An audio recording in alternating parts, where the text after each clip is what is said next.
Trying to think if there's anything I'd want. Lines. Take a look. Like Sam said, she didn't want eyeballs or something. No, teeth. Teeth. Right. Teeth. No teeth for Sam. Got it. This will be a game with no bite.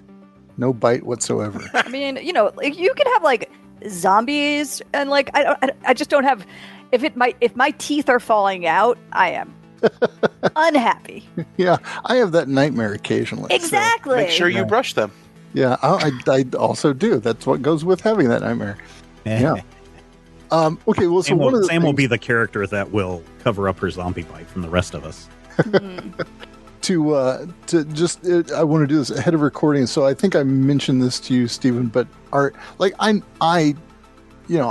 conscious of doing child endangerment when we did what do you call it, and afterwards was like, Shadow of the Demon Lord. What the heck was wrong with me, right? So how are we for dismemberment and horrific things. You want to keep it like kind of PG-13, I mean, we try to want to make it as family friendly as possible. So for me, that means no, sexy times, graphic depictions of sex. I don't want that either. All right. And no foul language. Okay. But if you're talking about, like the zombie comes at you and his arm falls off and it's around your neck, that doesn't bother me. But if you're like, he hacks and cracks at your arm until all your sinews break and rest free from their joint, that might be a little bit too much. Yeah, I don't have that kind of energy. So, okay. Yeah. All right. Well, there's maybe nothing else we need to talk about. How long do you want to do this tonight? Just however long it takes? I guess until we're done, yeah. Okay, all right, sounds good. I mean, I don't know what your thoughts are. I mean, we can talk about character creation and even do a character. Everybody can do a character creation because I think that, what is it, specifically with the focus, we're not supposed to double up on that one. So it might be important for everybody to make sure we don't have the same. Yeah, I mean, okay, we could do that, yeah. And I mean, you're not supposed to double up on that, but we could double up on that. I mean, you can. Well, I mean, like two characters that control the flame or whatever might be a little bit. Yeah, that might be a bit weird. Not appropriate. So yeah. But yeah, I was thinking of the types, but we have all emerged from the monolith. Holding hands. Read this. Yeah. This is like super sick art. Yeah, the art in the book is really cool. Yeah, they just put a bunch of 70s, like 70s sci-fi novel illustrators. Yes. Yeah. Yes. And they put them in a time capsule, and Monty Cook Games just thought them out for Numenera. Yeah. When you said that, I was like, yeah, that's exactly the moon is a harsh mistress, or definitely. Spaceship will travel. Well, I mean, even like if you look at the cover. If you look at the cover of like Do Androids Dream of Electric Sheep, like some of the covers, it's like, this is not what this book is like. Right. No. Looks like a Yes album. Yeah. Yes called and Boston called. They'd like their art back. Man, I think that's a great way to start all of this stuff off. Hey, everybody, you've been hearing us yammer on for a few minutes. But we're going to get our next game. GM by Brad will be Numenera. And if you haven't checked this game out, Brad, what do we know about Numenera? I know only... let me say this. No offense to the people who made these videos, but Brad shared a bunch of videos, and some of these guys went a little bit too far up into the rarefied air trying to describe the world of Numenera. Yes. Here's all you need to know about Numenera. Music on them. Here's all you need to know about Numenera. 1 billion years in the future, 6 or 7 apocalypses happened. People are now finding these ancient technologies and using them for their adventures. Is that about right, Brad? That's about it. Yeah. So, these ancient technologies are lousy. The world is littered with them. That is one of the more bizarre conceits of this game. That even the very ground itself is covered in drit. Yeah. It's pretty. It's the same sort of way that their healing potions abound in various other systems, right? That all kinds of weird and wacky tech is littering the landside. You know what I'm saying? Yeah. In this game. Yeah. Yeah. We got that. But so here's the thing. Everybody loves it. I mean, loves it when I compare a game that we are about to play with other game systems and other video game systems. I mean, they like love it. I get, in this case, so there many is straight up a video game, like a Numenera game. Oh, is there a straight up video game? Oh, yeah. Well, this is exactly like that. No, I was going to say, when I'm looking at the character and how you build your characters and looking at the character sheets themselves and looking at some of the simple mechanics, not the in-depth stuff. And I know a lot of people are go, these two are not anything alike, but this really felt a lot like when we did Shadow of the Demon Lord, because you got a very simple character sheet, a very simple set of stats, and you're picking, one of, I think it was 4 or 5 character types. And so it kind of felt like that when I was looking at character creation. Yeah, it's very much like that. And it's very much like that in response to that old school D&D thing where you roll up some stats, and then depending upon what you rolled good fighter stats. I'm talking old school D&D, right? You rolled good fighter stats. 3.5 edition. Yeah, that's not how old I am. No, yeah. But you're reading Worlds Without Number recently, and it's bringing back some old memories of that kind of stuff. Yeah, where you have limited options based on your die rolls, right? And so you go, oh well, I guess I rolled a good fighter, so I'm going to play a fighter. And so this is a direct response against that says, don't let the dice dictate how you play the game. Decide what you want, and then once you decide what you want, that tells you what your stats are, right? That tells you how you're going to be in the world. Which also, and I was saying this to Brian and to Rodrigo earlier, also kind of feels like when you're playing Assassin's Creed, like Odyssey or Valhalla, where yes, you're part of these the Assassins group, but you are either a punchy type, a shooty type, or a roguey type, and then based on how you pick your points and put them towards your build tree, that's how you create your unique character from that. Yeah, and that's see, there you go, ladies and gentlemen. Steven's right again. And we're done. Thank you for coming. It was very kind of you to show up. Yeah. So, okay. So Rodrigo. Hello. I saw on Twitter the other day, and I'm not challenging you. I'm gonna ask you this because I want to avoid this. So on Twitter, you said something like, gonna play Numenera again. This game was kind of meh for me when I dealt with it before. What was kind of meh for you before? Yeah, so what I was saying is that I was kind of harsh on it the first time around. I just told this story, so Brian and Steven are going to get this again, but no, it's all good. They hear my stories all the time anyway.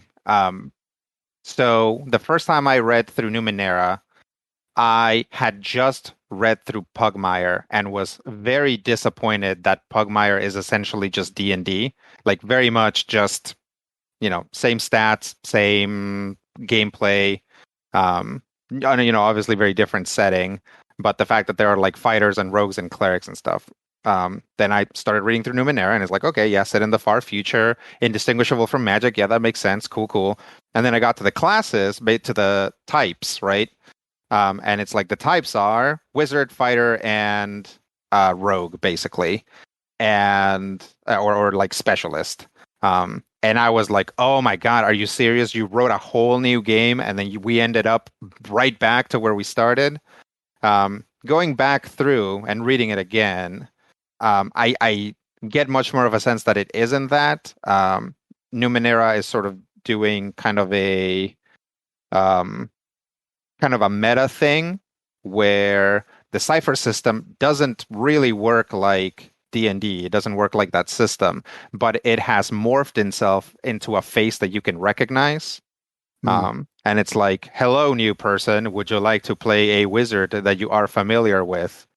And that makes things a little bit easier, but especially with the introduction of stuff from Discovery, or from Destiny. Yeah. It really shows that even early on, it's very open-ended. You have a lot of options.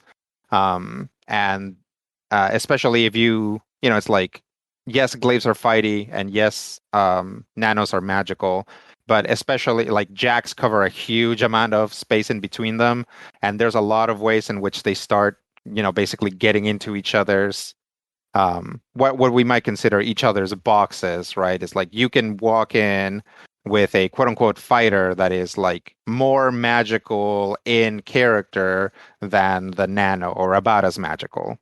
So, yeah, I was really down on it before, but this time around, reading through it again, I really recognized a lot of other design points that I think free up the game from that, uh very limiting like D&D and only D&D scope. Yeah. That makes sense to me. Yeah, and I'd say that having read the original Numenera, that it was even worse than the Discovery and Destiny edition, that not having really any options of exploration or social interaction in the character options as much. I don't know much about the original version of this game, so I came into it after the Discovery Destiny business dropped, and that's what I have. So probably better that way. Yeah, right. Well, I get that sense, right? I mean, even looking at the original character sheet is just the current character sheet is over designed, but the original character sheet is almost, well, it is just too much for me. I mean, it's just way too much. But that's its own thing. Rob or Sam, have you guys played Numenera or looked at it before? I have not. So okay. I'm excited to try it. I've heard like that it's a cool system, and it seems like a cool setting too. Have glanced through the books at my local game store because the covers look cool. Yeah, that's a good enough reason. So one of the things I wanted to mention, and this, Brian and Steven have played with in my Shadow of the Demon Lord, and Rob was there for my Call of Cthulhu game, and you guys might recall from those games. We were horrible at them. That was okay. That was a thing. But that like in Call of Cthulhu, I had my bad guys kind of main action points pretty well plotted out. Right. I knew what the bad guys were going to do. I just didn't know what you were going to do to mix up the bad guys. Right. Mm-hmm. And in Shadow of the Demon Lord, I had that was plotted out pretty thoroughly right from day one. So. Just so everybody's clear, that is not what I'm doing with this game, and I don't think. So we can't screw you over at the last. You cannot. At the last. Okay. Yeah, I don't know. We didn't really screw him over the first time. Well, in the Shadow of the Demon Lord, Brad set up this magnificent encounter with this room. I shouldn't spoil it because people will be coming up on it here in a short while on the main feed. So. But let's just say that Robin was playing with us and she's like, oh, I've got this power. Okay, I'll do this. And so totally went around Brad's epic encounter that he had set up. And you can just see Brad's face just go. I was deflated. I was totally deflated. But afterward, it made for a good storytelling moment. So that was I was happy with that. So Brad's flying by the seat of his pants. That's good. Yeah, well, I've got a thing here. But so this is the other thing I wanted to talk about a little bit. So one of the So there's Discovery and there's Destiny. And Discovery is kind of the main core book, and Destiny is kind of the secondary system that has 3 more types in it. And Destiny is all about kind of community creation and community engagement. And that was not something I was really thinking about doing with you all. But are you talking about like Vampire the Masquerade type community building type stuff, like that like whole influence on the world? Or no, like you have a town and you're in charge of your little town, and what kind of buildings do you have in your little town? Funny. And so there's like a community, so like kingdom building stuff. Yeah, kind of. So there's little bits of minutia for Rob to deep dive into. Yeah, but he was just saying he doesn't want to do it. Well, no, I was thinking, well, maybe we. And then the more I thought about it, the more I thought, well, this might be the kind of stuff you guys might dig. So if we do that, I mean, that wouldn't be that wouldn't be a big pivot for me if that's the kind of thing that you guys might feel like you're into. So we haven't done. I don't know where you guys are at with character creation. I'm assuming not very far, or you haven't at all. I've picked a name, and that's dependent on what kind of character type everyone chooses. So okay, so in the Destiny book, there are 3 other basic types. One of them is kind of a community leader, and over the course of leveling up, the other thing is I don't think we're kind of in this for the long haul on this story. No, this is a short game. Yeah, and so the Destiny, this is the real reason for not doing Destiny, is because that maybe is designed for a long scale campaign where you take your tiny community and your little followers and you build it up into a big thing. It's almost like Civilization. Yeah, or maybe kind of like what very late game AD&D was like, where you get you got to keep and you develop your keep and you get your followers and stuff. You took the leadership feat. Yeah, so I'm not trying to push you guys down that path at all, but I am saying, like, if that is something that, maybe if we're going to do a very sort of short-term story here, that may be really not a direction that we want to go in. Maybe we just want to stick with kind of the adventure exploration thing that is Discovery. Makes sense to me. Yeah, that's, by the way, why I'm not scripting a lot of this in advance, because Discovery really is mostly about exploring things, right? Getting into the world and finding new stuff. In fact, that's one of the key ways that characters gain experience points. Well, it's a way that characters gain experience points. Not so much from killing guys, but from finding things and achieving things. So I just threw that out there. I'm not saying that the Destiny character types are off limits for y'all, but yeah, that you might find that less engaging now that I'm talking through that. So what are I don't know, what are the Destiny types? The Destiny, so there's a Wright who basically builds stuff, and there is a character type. Suddenly the Delve. Arcus. Yeah, the Delve is. Yeah, the Delve digs in, kind of like the Delve character reminds me of Rey at the very beginning of Force Awakens, right? So that a scavenger. Yeah, that's good. Yeah, their job is to kind of go and find pieces of Numenera and then maybe give them to the Wright, and then the Wright then assembles them into cool stuff. And then there's the Arcus, who is kind of the leader, and the Arcus basically collects follower NPCs. I mean, that's the most. Oh, I see. Yeah, so that's kind of the long term, and then all of the characters work together to create this community. So either you build a community from nothing, or you foster a small community and become. So if somebody wanted to play one of these types, you'd be okay with it, even if we didn't go with the whole. But I think he's saying it would probably be suboptimal, since a lot of their abilities are tied to that. Yeah, well, that's what I was wondering about the Delve, because how tied. I mean, if a Delve is just going out and scavenging for stuff and bringing it back to like the Nano, would that not be the same thing? I would say that the Delve is actually uniquely out of the Destiny classes, the one that fits the best into a discovery framework, like into a going out and adventuring framework. Yeah. Whereas the Arcus and the Wright really probably struggle a lot more, because you need to like go back home and like restock on like helpers, or like have like a shop where you can like build things. Yeah. Yeah. So those two specifically center on this home base, kind of that home base kind of idea. So you're always coming back home, or your adventures center on things happening at home, whether it's strange mutants attacking or whatever that might happen to be. What else do I need to tell you guys about this, or ask you guys about this? Has anybody actually thought about what you were thinking of doing as a character? Nope. I mean, I have. Oh yeah. I'm vaguely considering Jack, but I'm also open to other things. Yeah, okay. I am looking at a Jack as well. More of I'm picturing it as a Alan Quatermain, Indiana Jones type character, which is why when you said Delve, I was like, well, that sounds more like what I'm looking at. Jax could a do that Tomb too. Raider type.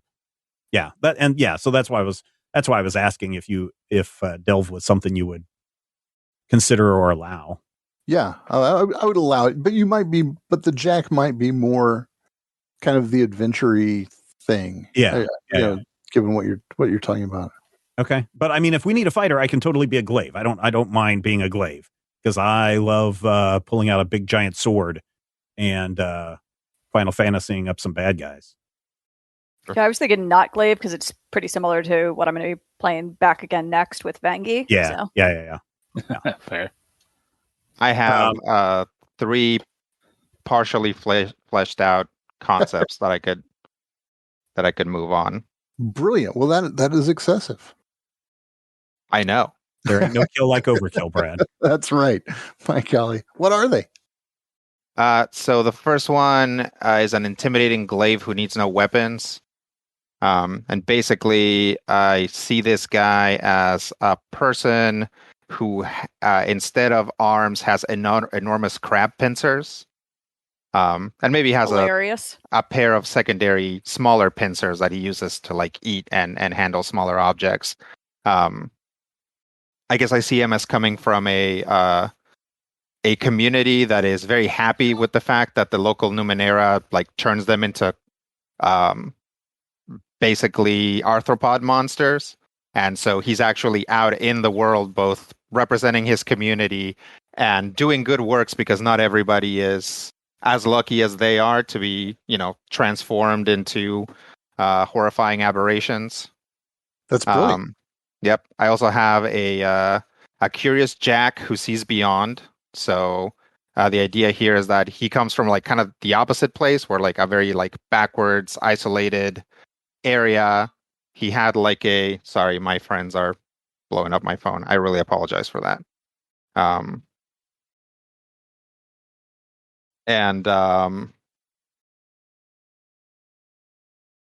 He he was a kid and he had a serious eye infection and was probably going blind, or was definitely going blind, was probably going to die. One day, a mysterious person who is obviously in touch with the Numenera comes by.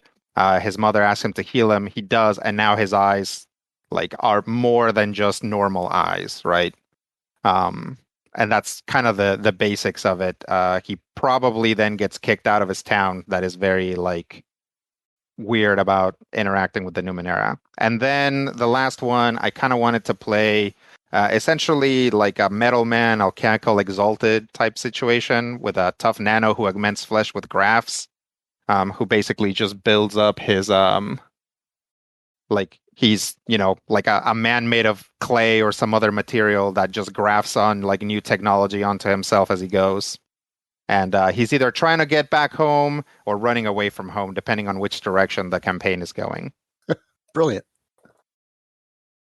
So probably for people who don't understand what Rodrigo's talking about with the I am a blank that does a blank and does this, Brad, would you describe what he's talking about, the adjective, noun, who, verbs?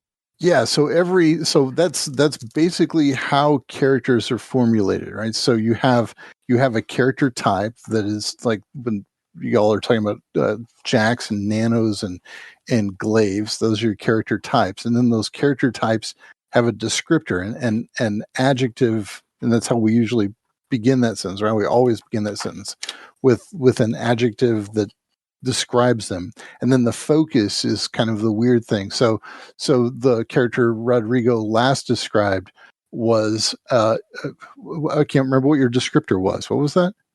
A tough nano who augments flesh with grafts. Yeah, so tough is the descriptor, and that gives you a special set of skills, like a small ability, and describes some of the parameters for what you're doing.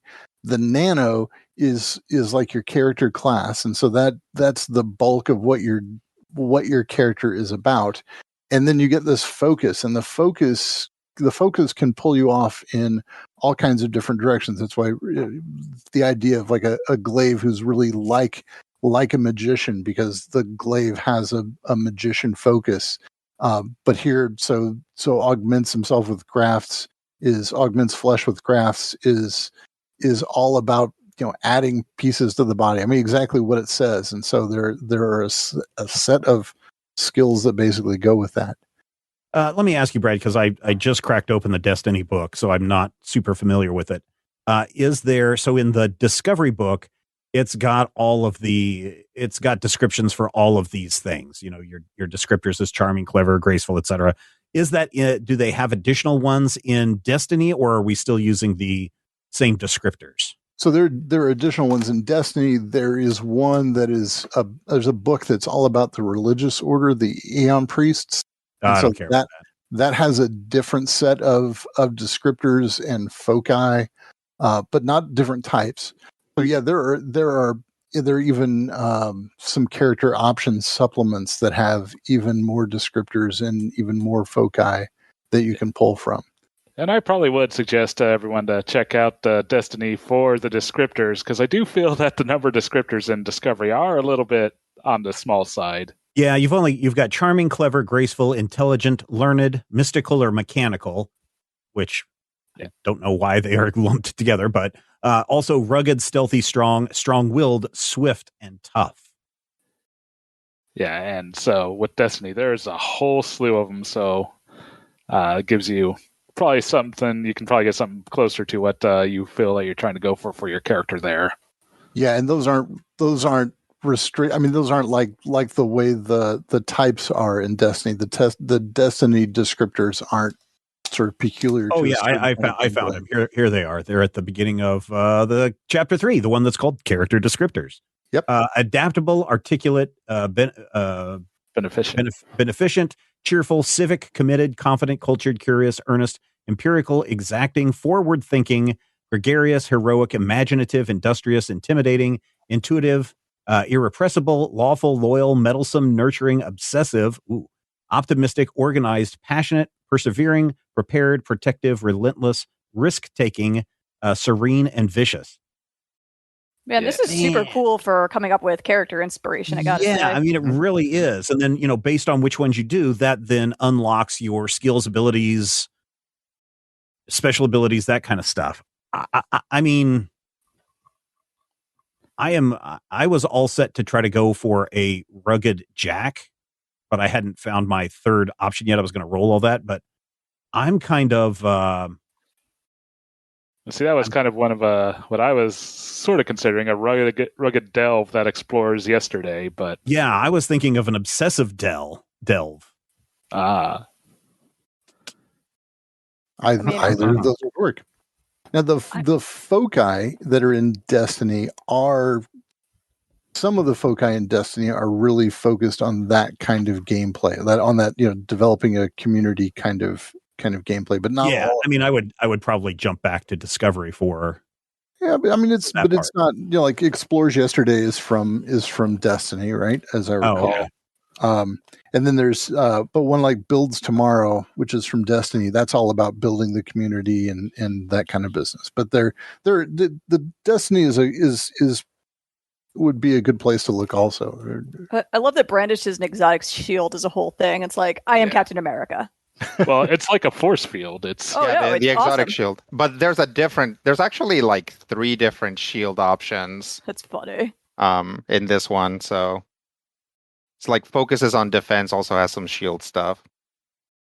And we also want to, my understanding is we want to avoid everybody having duplicate focus. We could have multiple delves, we could have multiple glaives, but and we could even all be rugged delves, but they really encourage us not to have the same focus. Sure, that makes sense. Yeah. Yeah. The focus is kind of your flair thing, right? Your big, the thing you do, right? Yeah. It's good to ask here, Brad. So even if we don't have like a home community, do you foresee there being a lot of room for social interaction? I think we can make that. So I will tell you how I envision the start of this thing, and then where it goes from there is a little open. I was imagining starting far into the kind of wilderness beyond the beyond. So one of the things in Numenera is they've got a fairly well fleshed out civilized area. and then they've got the beyond, which is beyond that in less civilized area. I was thinking of setting this beyond the beyond, so in some very distant area, but in a community that already exists and is thriving and doing well. And then having an exigence for the group to leave that community and go off exploring a thing, right? To solve a problem by leaving town and figuring out what's going on way off over there. So that's kind of the beginning bit of this. Now after that, we can talk about it. So there's not in that case. So we're not talking about kind of an urban adventure that I'm thinking of. I'm thinking of more of a out in the wilderness and kind of a Bilbo Baggins adventuring along the road and going off out there in the dark I'm forest. going on a journey. I'm late. Yeah. But that's just kind of the first part of this. So, I really do want to be open to where you all want to take this story. So it sounds like, Brian, you already had a delve picked out with all your aspects. Not so much. I was just okay. One of the things I was considering as also kind of maybe thinking some kind of glaive that breaks down walls. Yeah, I don't know. There's all sorts of options. I was just kind of waiting to see where we settled on. And then there's Rob. What are you thinking, Rob?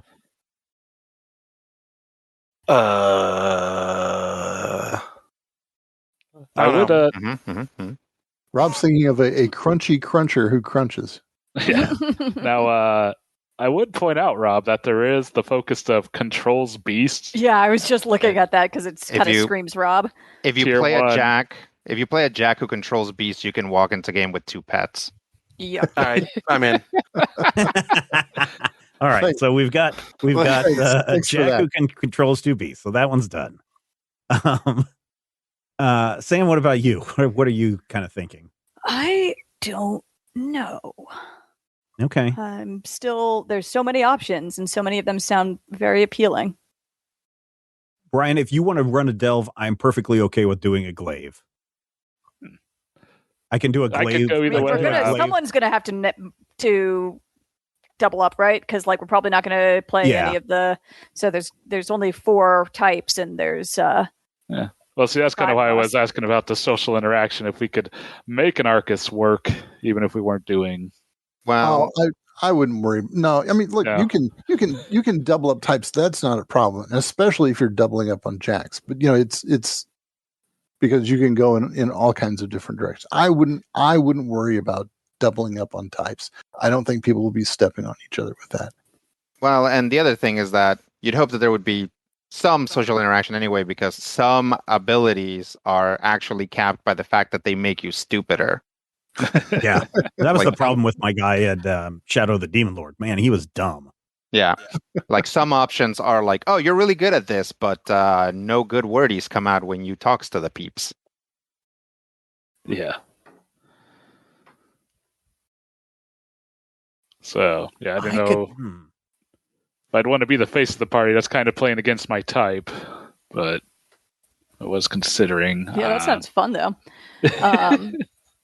I mean, I was the Arcus? You were wanting to do the Arcus? Again, it was just one. There's a lot of Jack things that do that. Yeah, you can play a Jack who talks to machines, and then you can be the face for the machines as well.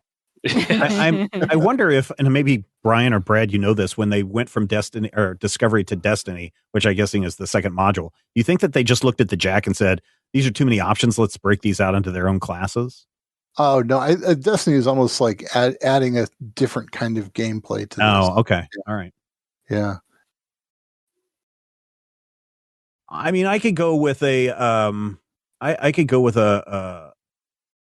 strong glaive who absorbs energy. Ooh. Or never says die. I really would. I could pick any of those. Yeah, I'm vaguely considering an adaptable Jack and going for the super lucky version and basically being a shonen anime character. I haven't really come up with the best other one for that, but. And you all don't need to. I mean, for my sake, I don't think anybody needs to lock themselves in here tonight, as far as I'm concerned. That's fair. Yeah. Right. Well, I just want to make sure we don't double up on our focus. I guess that would be the main thing that I would. Yeah, I think there's a million foci. So, and we should probably have a nano. So if other people want to play Jax, I could also go there. I think I'm probably not up for glaive at this point.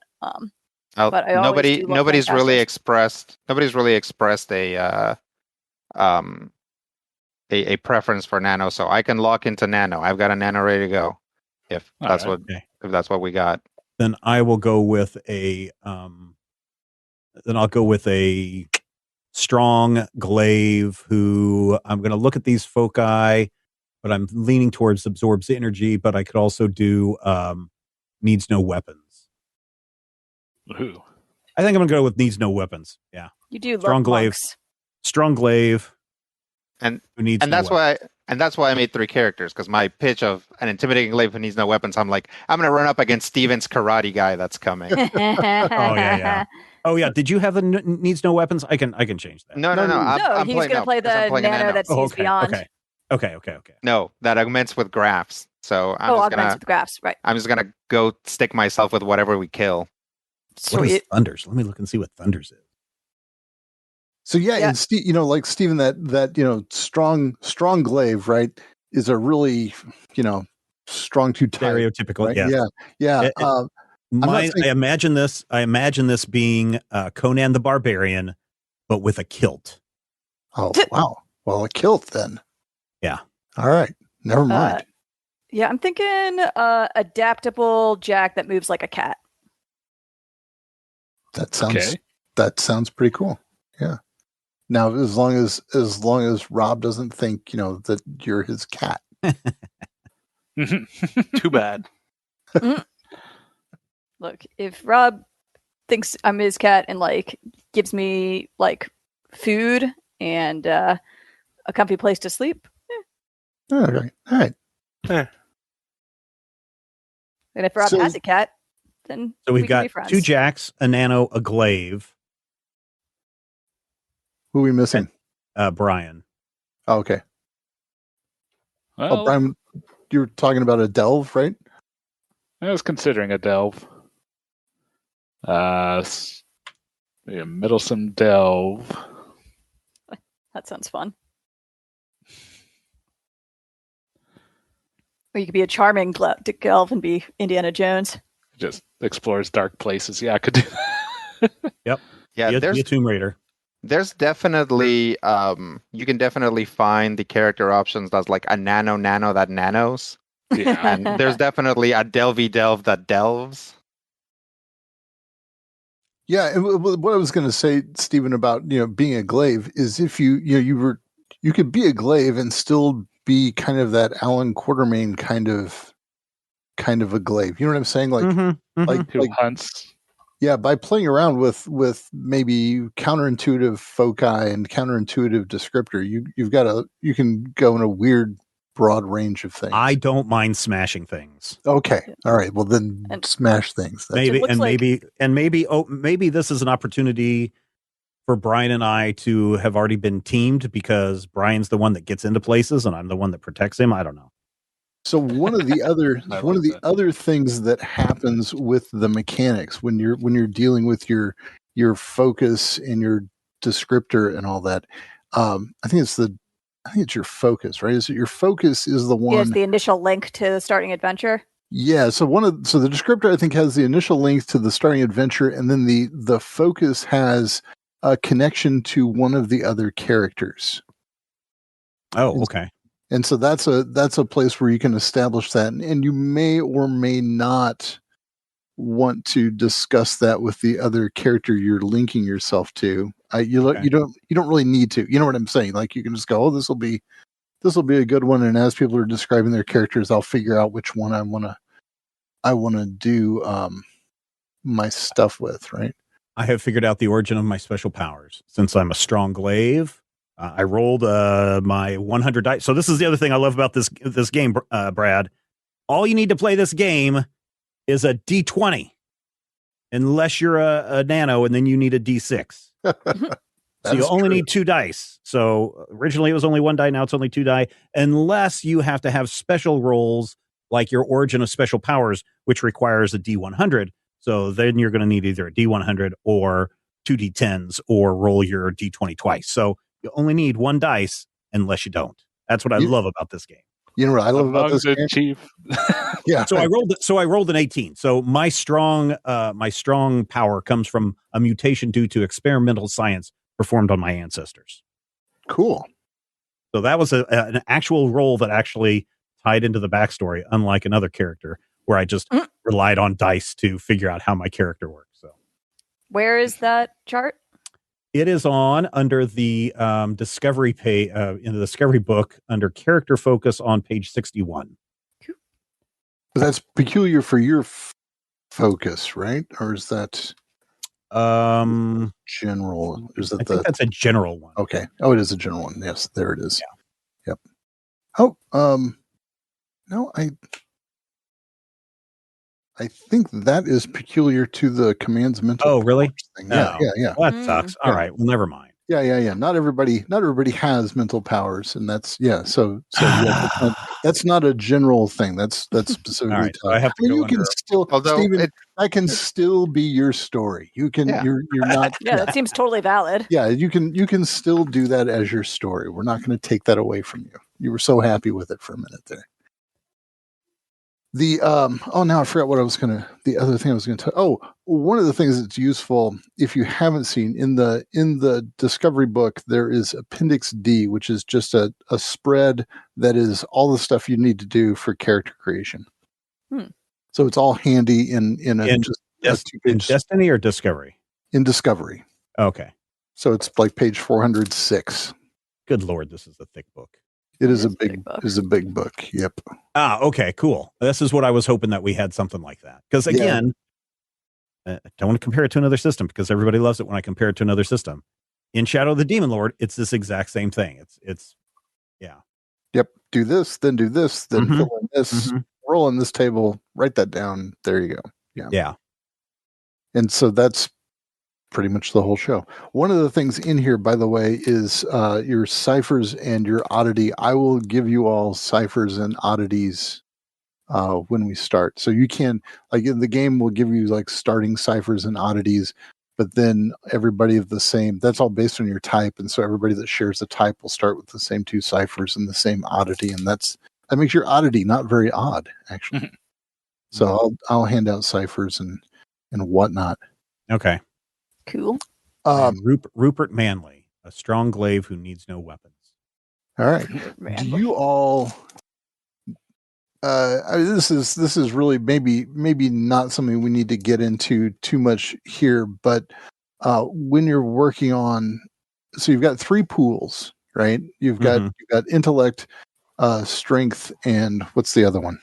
Speed. Thank you very much. And so those 3 pools also function effectively as your hit points, and they're also you don't have hit points. It's the way your health is gauged, and then also you spend from those pools to make tasks easier for yourself, right? So you can say I'm going to put forth effort to achieve this task, and so then you spend a certain amount out of those pools. And then at one point, everybody gets to have. I think all the first tier characters have 1 edge for one of those pools. And edge basically means that you spend out of that pool with a discount. And so at this level, you'd only have an edge of 1, so you'd have a discount of 1. As you move up to other tiers, your discount can get steeper as you go on. So understanding effort and edge is a little helpful as you're creating your character, but I wouldn't worry about it too much. Let me see if I got the effort and edge. If I understand it. So we're going to have some pool of points that we can spread around, and that will be our edge. That's your health. Okay. That's our health. Okay. In those 3 pools. So it's like when we're trying to lower the difficulty of a task, we have a fixed number, like maybe it's 2 in our, I want to say it's our edge, that never goes away, but then we may need to borrow from our pool of other points to bring that down even lower, and then that one can't be depleted unless we have a long rest or something that refills up that number. Yeah, so let's say your character is trying to lift up something really heavy, right? Yeah. And the task seems really like a very level. Let's say you say it's an effort. What is it? Effort of 4 or whatever it is, or a level 4 task. Yeah. So I'll say it's a level 12. I have to roll a 12 or higher to succeed on that. That is correct, right? And if you really, really want to make sure you succeed, then one of the things you can do is put forth effort, and then for every effort you put forth, then that lowers the level by 1 step. Okay. So if you put forth effort, the level 4 thing becomes a level 3 thing. Your target need a 9 is 9 instead of 12, right? Yeah. But to spend effort, you have to spend, in this case, because it's lifting something heavy, it would come from your strength pool. Okay. Right. And so you would actually spend a little bit of your health points to do this thing. If you have 1 edge in strength, then instead of spending 3 to do the effort, you would only spend 2 points to do the effort. Okay. Oh, yeah. So you're spending the diff. Yeah. Yeah. Right. And eventually, a character can move their effort score up. So if you have an effort of 2, then you can spend effort twice to do a task. So the first time it costs 3, the second time it costs 2 more than that. And so then your edge only comes out of that once, though. So instead of spending 5, if you have an edge of 1, then you would spend 4. This is all something we can worry about later, but I just kind of wanted to make sure everybody, since you're already it is pretty easy, but the numbers are not, I mean, honestly, the numbers are not that hard. If you know what your target is, if you say it's a level 4 thing, you just multiply that times 3, and that tells you what you have to hit on your dice. And then you can decide whether to spend from your edge or your pool to bring that down. And hopefully you can bring it down and still have enough points left over to where you are not, tapping out on those areas, and you could bring it down to a level 0 for an instant success. And you can do things like using your ciphers or your special abilities also to bring those levels down. Am I right? Yep. Well, ciphers tend to give you kind of like a weird one-off crazy power, right? Yeah, like I'm going to take this quick strength potion. Yeah, yeah. Another thing you can do, and this keys to your type. So in your type, there are specific forms of what they call player intrusions.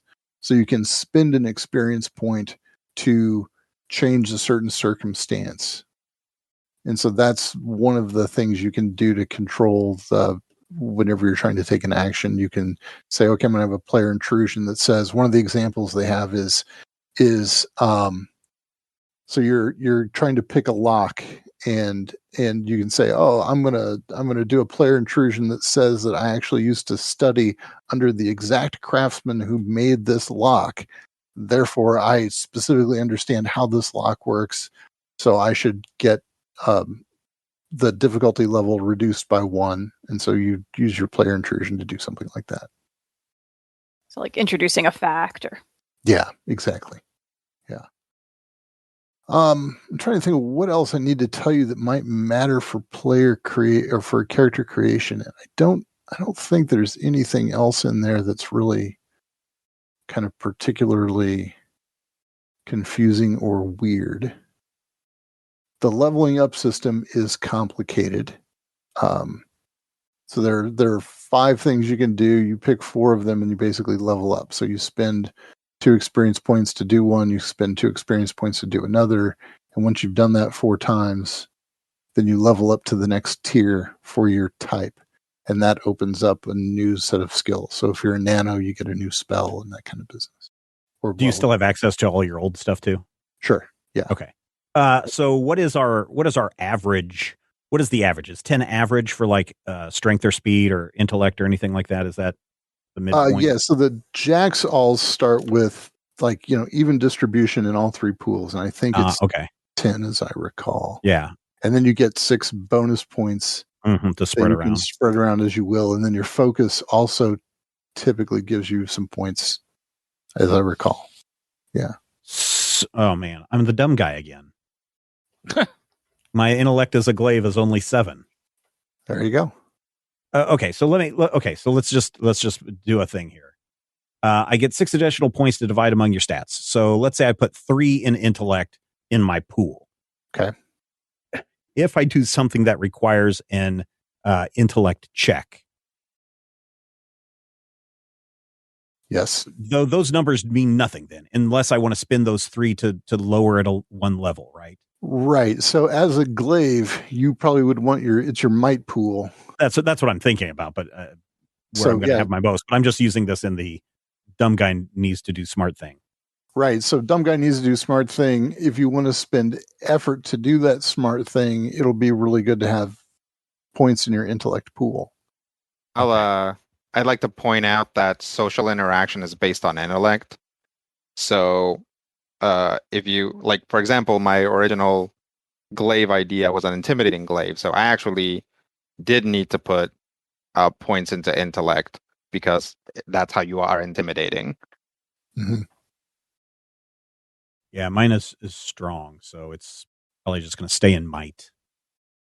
So if you imagine you're going to be doing a lot of might based things, right? If you think you're going to be doing a lot of physical combat, then might's going to be how opponents are going to be attacking you typically.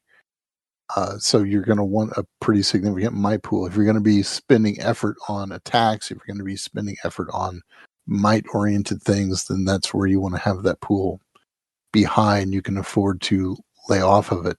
And so how do you get edge? So edge is so you start with 1 edge, but edge is one of the things that comes as you spend experience. You mean our pool points? No. Edge is the discount you get when so if you spend pool points for effort, yeah, your edge score allows you to, at low levels, subtract 1 point from that expenditure. Right. The way you get higher edge is by spending experience points as part of the leveling up process. Ah, okay. All right. So if you... But we should have all 1 edge in each of those categories to start with, or does it depend on what your background is, your class? It depends on your background, on your class. Yeah. Okay. So your type, rather. Yeah. Yeah. So your type will tell you what you can, like where you apply your edge. Yeah. Okay. If you look on the character sheet, where is the character sheet? I threw a character sheet up there. Yeah, we put some character sheets up there for people to grab. You can get those free from the website. Yeah, where's the one? I said the one used. Okay, so the character sheet you shared, Stephen, is actually the community character sheet. It's the okay. In case you're there's a character sheet on there as well. Yeah, here it is. Here's the discovery character sheet. So I was going to reference the back page of the discovery character sheet has like a little shield shape. Then it says advancement. And basically these are the things that you can spend your experience points on. And when you've checked off 4 of these boxes, then you move up a tier. And you pretty much start a whole new character sheet. So the first one is you can increase your capabilities. So you spend experience to increase your capabilities, and that gives you +4 to stat pools. Is there a way to save on these if you don't have an Adobe license? I don't know. Oh, yeah, I just realized they don't seem to save. Yeah, that's weird. That's unfortunate. I'm sorry. I wonder if there's one in Roll20. There is. Yeah. Yes, there is. Oh, have we created a Roll20 game for this already? We've not yet. Yeah. Okay. I need to do then that. I'll wait to put points to paper until we actually get that going. Yeah, or just print it out if you want. Yeah, it's weird. I'm Adobe licensed to the teeth, so I don't really think about that. That's not helpful. I'm looking at honestly, Brad, I'm looking at the discovery sheet and I'm looking at my my community sheet. Uh-huh. Oh no, I guess I'm looking at the discovery character sheet. That's what I'm looking at. Yep. Never mind. I was going to say the character sheet that I'm looking at is exactly the same as.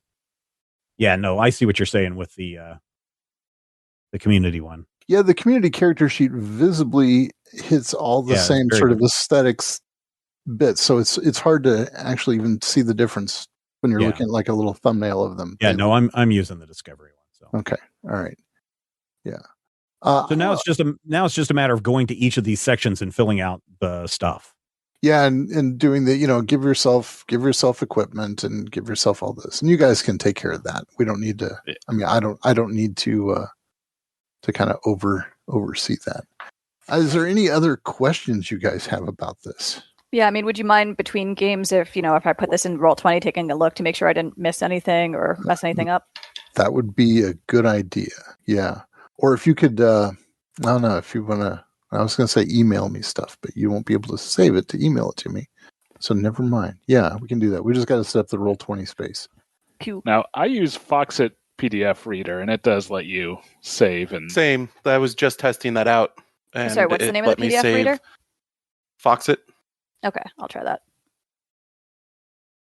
And then I don't know if I was recording at the time, but Brad, you also sent around the what is that sheet? The consent in gaming form. Oh yeah, so Numenera comes from Monty Cook Games, and one of the things that Monty Cook Games has developed and is available for free is their consent in gaming system. So they've got a little booklet that describes how to do some healthy consent stuff in gaming, and then they also have the RPG consent checklist that I sent around, and I was asking if you all were interested in going through this. I think it's not a bad idea. I tend to get one of the things I tend to do in role-playing games that amuses me is to put people in slightly emotionally uncomfortable situations. But then that word slightly, what seems like a slightly emotionally uncomfortable situation to me might be a deeply emotionally uncomfortable situation for somebody else. And so I'd rather avoid a deeply uncomfortable situation. So this is a good way of getting away from that, right? Of not stepping into somebody's personal minefield or pushing them into their own personal minefield without realizing it. So if you all would like to fill out the consent checklist, and you can email it to me. If you all, those of you, I think everybody's got my email. Yeah, I think you all have my email. That would be good, and I will look at it and I will pay attention to this, and we can also share them around for everybody. Maybe you guys could fill them out and share them in the Google Docs shared drive that we're doing. Yeah, I can do that too. Idea. I already sent mine to you, but yeah. Okay. A good way to do that. Yeah, no, that's really cool and kind of you to do that. I was going to say something. I think most people know that we try to keep everything family friendly, at least when it comes to strong language, Rob, and sexual activity type stuff. But I am, I'm not opposed to I'm not opposed to violence. I'm not a big fan of gore porn type stuff, just gore to have gore. But, if you have to rip somebody's arm off, I don't think that's too graphic. Okay. Good. Because I occasionally like to rip people's arms off. Yeah, I know.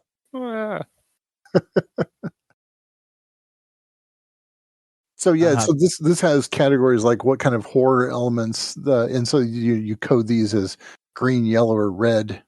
Green if you're totally cool with it, red if you're do not want to do this, and yellow is we can do this, but don't put it right up in my face. Make it be something that happens off stage, kind of.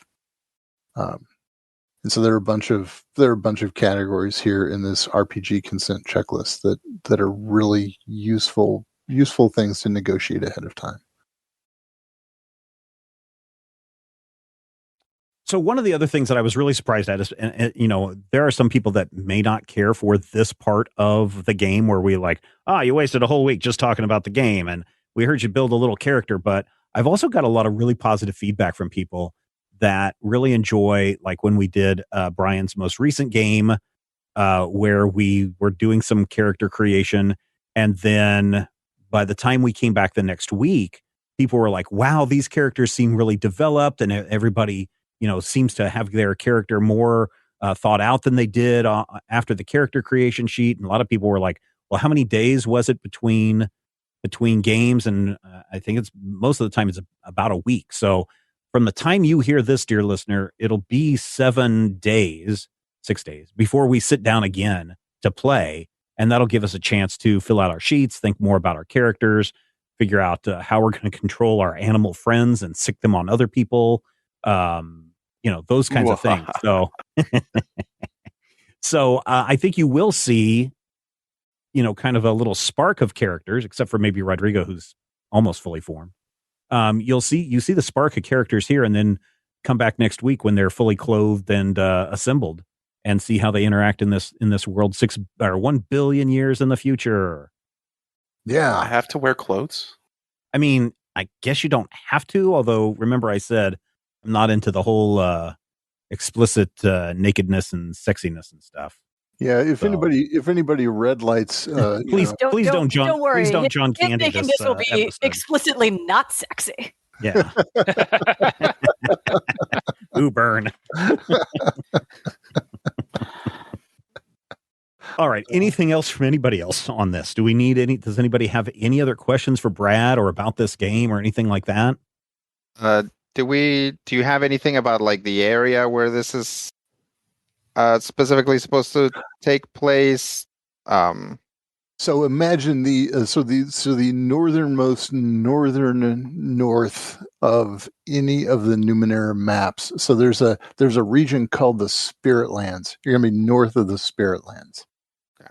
So is north of the north is are we assuming that we're all northern hemispheres? Is that a cold region, or is the north of the north more like a equator region? Yeah, so more of a kind of an equator region. So the Numenera world map is basically there's this one continent, right?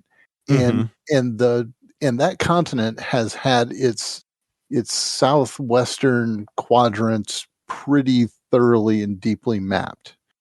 And that's it.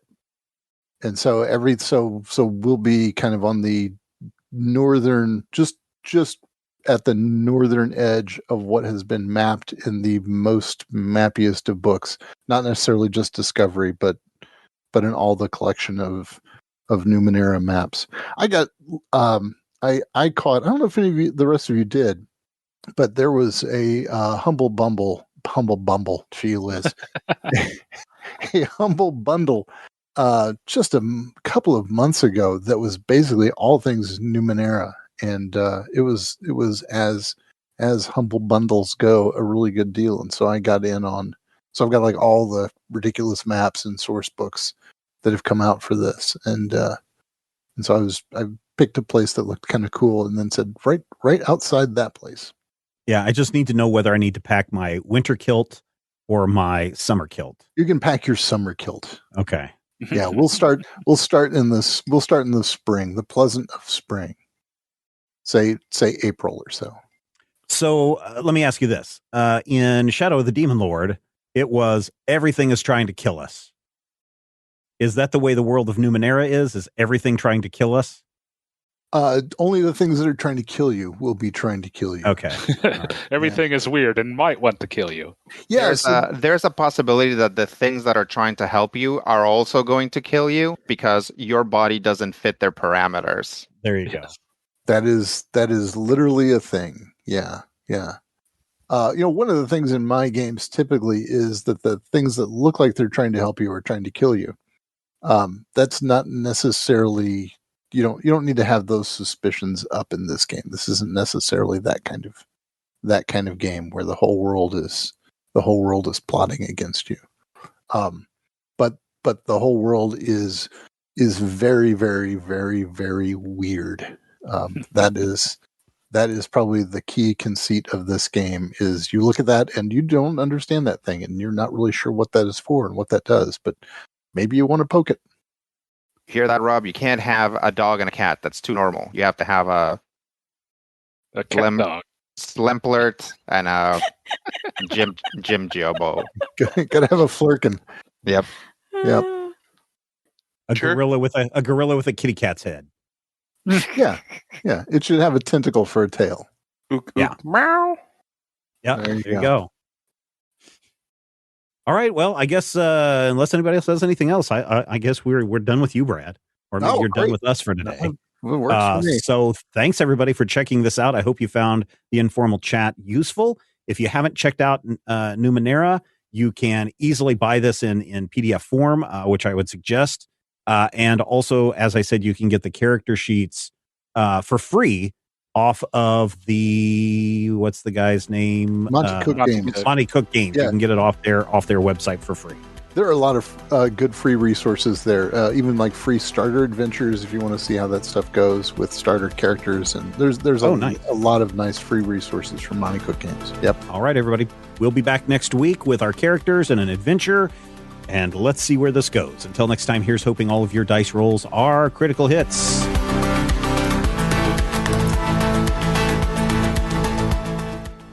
This podcast is copyright 2022 by Major Spoilers Entertainment, LLC.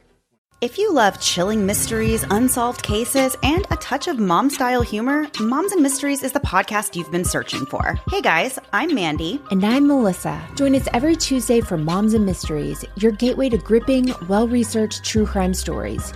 Each week, we deep dive into a variety of mind-boggling cases as we shed light on everything from heists to whodunits. We're your go-to podcast for mysteries with a motherly touch. Subscribe now to Moms and Mysteries wherever you get your podcasts.